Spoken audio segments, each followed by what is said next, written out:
Namahagi ang Bureau of Customs sa mga tent at iba't ibang tulong sa mga apektado ng malakas na lindol sa Cebu. Yan ang ulat ni Gav Villegas.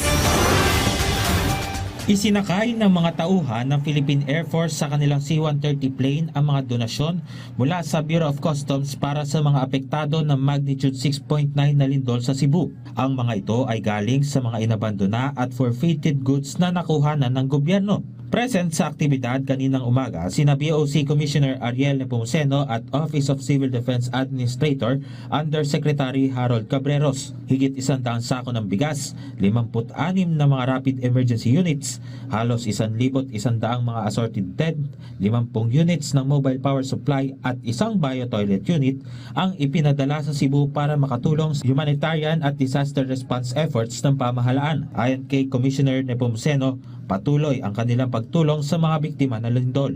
Pinagbili sa atin ni Pangulong Bongbong Marcos, inuutos niya lahat ng pwede nating legal na ma-donate sa ating mga kababayan, yan ay gagawin natin.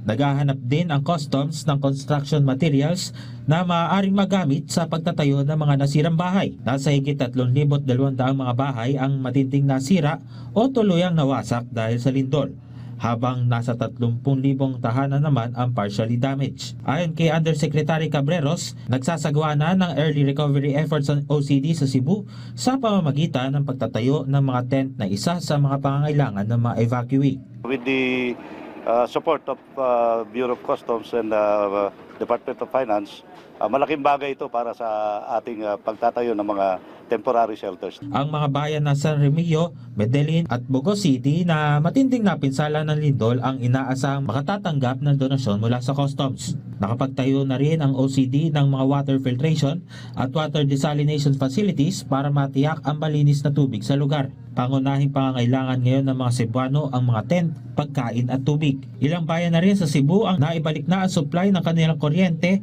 at nagpapatuloy rin ang pag-restore sa mga nasirang telecommunication facilities. Plano rin ng OCD na magkaroon ng permanent relocation sites sa mga residenteng nakatira sa fault line, ngunit ayon sa ahensya, kailangan pa ng malaking pondo para rito. May panawagan rin si Jose Cabreros sa mga residente. Ang panawagan namin doon sa ating mga kababayan na lumayo doon sa mga fault lines at hindi natin alam paano pa mangyayari dahil hindi man natin mapredict yung pag-uga ng lupa o ng pagdating ng earthquake. So pinapayuhan namin sila na laging mag-ingat at tingnan yung kinalalagyan nila. Gav Villegas para sa Pambansang TV sa Bagong Pilipinas.